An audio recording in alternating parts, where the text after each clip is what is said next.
সমস্ত ভক্তমণ্ডলী এবং মায়েদের চরণে আমার শতকোটি প্রণাম। ভুল ত্রুটি ক্ষমা করবেন। একদিন বৃন্দাবনের গোপীগণ ভগবান শ্রীকৃষ্ণের বাঁশি হরণ করে নিয়ে গেলেন।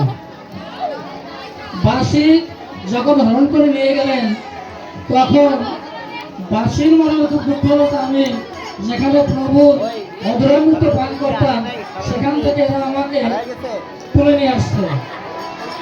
যখন বাঁশির মনে ভাব উঠে হলো, গোপীরা জিজ্ঞাসা করলো, বাঁশি তোমার এত কি গুণ যে আমার গোবিন্দ সবসময় তোমাকে অধরে, অর্থাৎ তোমাকে সবসময় বাজায়, তোমার অধরে রাখে, আর তুমি সে অধরামৃত পান করো, কি গুণ করো?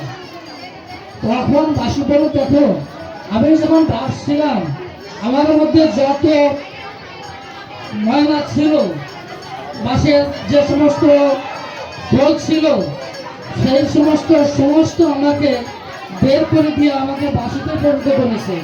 তাই আমি অহংকার শূন্য হয়েছি, তাই গোবিন্দ আমাকে তার মুখে অধরামৃত পান করছেন। তেমনি ভাবে আজকে একটু এই মহানাম যজ্ঞ আসলে দেশবন্ধু নিবাসী এক ভক্ত নিজেকে আড়াল করে রেখেছেন, তার নামটা যেন সম্মুখে না আসে।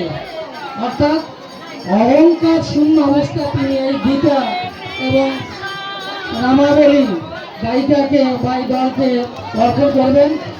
তার নাম যেন গোপন থাকে, প্রকাশে না। অর্থাৎ অহং যা ছিল তার মধ্যে, সেই অহংটাকে বিসর্জন দিয়ে আমিত্বে মিশাইতে, স্বামিত্বে মিশাইতে আজকে এই যে গায়িকা অনিমা মণ্ডল, অনিতা বিশ্বাসকে একখানি নামাবলী এবং ভাগবত গীতা তার প্রকল্প অর্পণ করলেন। প্রত্যেক দলকেই তিনি দেবেন, কিন্তু নিজে আড়ালে থাকবেন।